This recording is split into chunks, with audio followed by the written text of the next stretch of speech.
Hello everyone, welcome back on my channel. 11 students, मैं आपके सामने फिर हाजिर हूँ अकाउंट्स की एक और नई वीडियो के साथ। जैसा कि आपको पता है, हमने अभी तक अकाउंट्स के अंदर चैप्टर नंबर 6 तक अच्छे से डिस्कस कर लिया है। होप आपको अच्छे से समझ आ गया होगा। अगर लास्ट जितने भी हमने चैप्टर किए हैं उनमें कोई भी डाउट रहता है तो प्लीज़ मुझे साथ के साथ बता दीजिए कमेंट करके, ताकि जितना जल्दी मेरे से पॉसिबल होगा मैं आपको उसका सॉल्यूशन दे सकूँ। और स्टूडेंट, आगे बढ़ते हुए आज की क्लास में हम स्टार्ट करने जा रहे हैं next chapter, depreciation, provision and reserves. आज की क्लास में हम डेप्रिसिएशन के कंसेप्ट को समझेंगे। क्या देखेंगे कि डेप्रिसिएशन होता क्या है, इसकी नीड क्या क्या होती है और इसकी इम्पोर्टेंस क्या क्या है। बस इतना ही आज की क्लास का टॉपिक रहेगा, ताकि आपको थोड़ा सा स्टार्टअप मिल जाए चैप्टर का। ओके। अगर हम डेप्रिसिएशन की बात करें तो डेप्रिसिएशन का मतलब यही होता है कि जब हम किसी भी फिक्स्ड असेट को वियर एंड टीयर करते हैं, मीन्स जब उसको हम यूज करते हैं तो आफ्टर सम ईयर्स उसकी वैल्यू कम हो जाती है।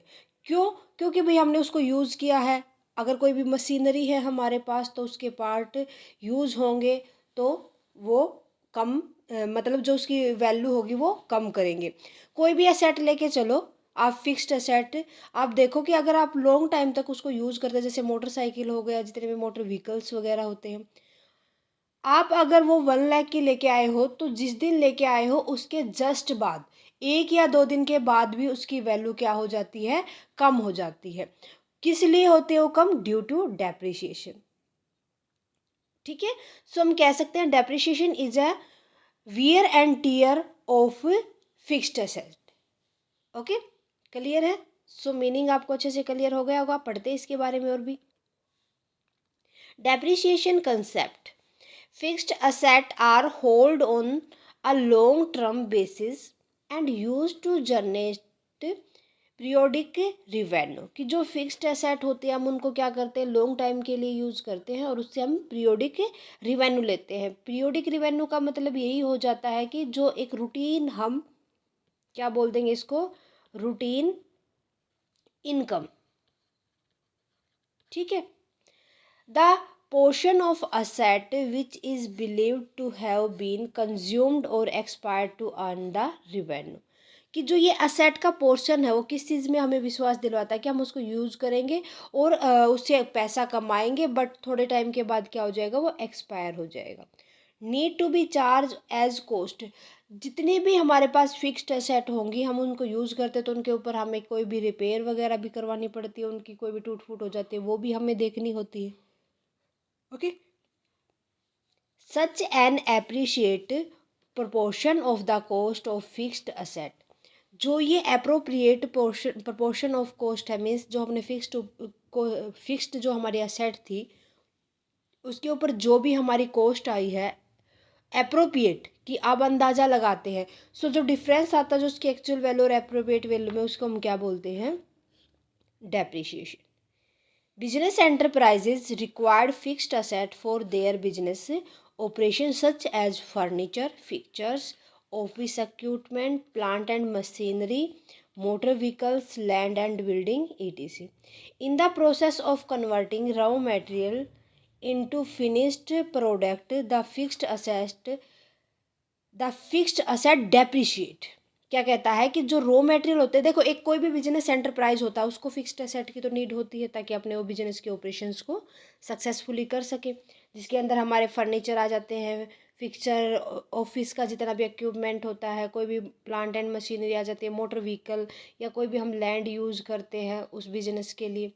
तो यहाँ पर हम क्या करते हैं? किसी भी बिजनेस के अंदर रॉ मटेरियल लेंगे, उसको फिनिश्ड गुड में चेंज करेंगे। ओके। सो इस वजह से हम उनको जितने भी फिक्स्ड एसेट है उनको यूज़ करते हैं। इस वजह से जो उनकी वैल्यू होती है वो डेप्रिसिएट हो जाती है। किसके ऊपर? In value over a periodic of time it is useful life. अब टाइम टू टाइम इसकी वैल्यू कम होती जाएगी। जैसे मोटरसाइकिल वगैरह लेके चलो, हमारी जो बाइक वगैरह होती हैं, अगर आपने वो 1 लाख की ली है तो जब आप उसको यूज़ करोगे, आफ्टर 1 मंथ इसकी कुछ ना कुछ वैल्यू कम होगी, आफ्टर 1 ईयर इसकी बहुत ही ज़्यादा वैल्यू कम हो जाएगी, आफ्टर 5 ईयर इसकी और ज़्यादा वैल्यू कम हो जाएगी, लाइक ये 50% से भी नीचे आ जाएगी। ठीक है। तो ये टाइम, जो पीरियड ऑफ टाइम होता है उसी के ऊपर डिपेंड करती है। क्लियर है डेप्रिसिएशन कंसेप्ट। उसके बाद हम बात करते हैं नीड और ऑब्जेक्ट ऑफ प्रोवाइडिंग डेप्रिसिएशन। भाई क्यों जरूरत पड़ी कि हमें डेप्रिसिएशन लगाना पड़ेगा, डेप्रिसिएशन को कैलकुलेट करना पड़ेगा, किस लिए? फर्स्ट देखो, असर्टेनिंग ट्रू प्रॉफिट और लॉस, ताकि हम जो हमारे बिजनेस को ट्रू प्रॉफिट और लॉस हुआ है वो देख सके। The true profit of an enterprise can be ascertained when all costs incurred for the purpose of earning revenue have been debit to the profit and loss account। भाई true profit क्या होता है किसी भी एंटरप्राइज का? कि overall जितनी हमने कॉस्ट की थी उसके ऊपर हमने प्लस इनकम कितनी ली है। मान लो हमने कॉस्ट की थी 50,000 की, उससे इनकम हुई है हमारे को 60,000 की। सो ये जो 10,000 होता है ये हमारा ट्रू प्रॉफिट होता है, इसको हम debit side of P&L account show करते हैं। Fall in the value of asset, अगर किसी भी असेट की वैल्यू फॉल होती है in the business operation is a part of the cost, तो वो क्या होती है? हमारी कॉस्ट होती है। And should be shown in the profit and loss account concern accounting period, जिस अकाउंटिंग पीरियड में वो असेट की वैल्यू कम हुई है उसी में हम उसको P&L अकाउंट में शो करके चलते हैं डेबिट साइड में। ठीक है, क्यों? हमारा खर्चा हो गया ना वो एक तरीके की, हमने कॉस्ट बियर की है। Keeping this in view depreciation must be debit to profit and loss account. जो भी डेप्रिसिएशन होता है हम उसको कहाँ दिखाते हैं? P&L की डेबिट साइड में।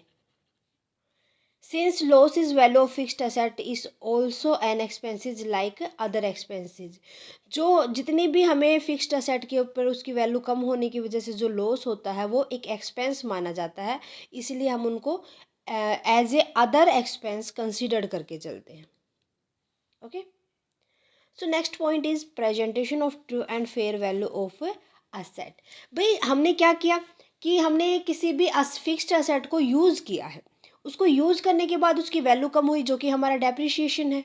सो डेप्रिसिएशन की वजह से हमें ये पता चल जाता है कि भाई अभी जो करंट में हमारी फिक्स्ड असेट है उसका प्राइस क्या है, उसकी फेयर वैल्यू कितनी है। ठीक है, the depreciation is not provided एक साथ आएगा भाई, provided. The value of assets shown in balance sheet will not present the true fair value of asset because assets are shown at the cost price but actual price is less than the cost price of asset।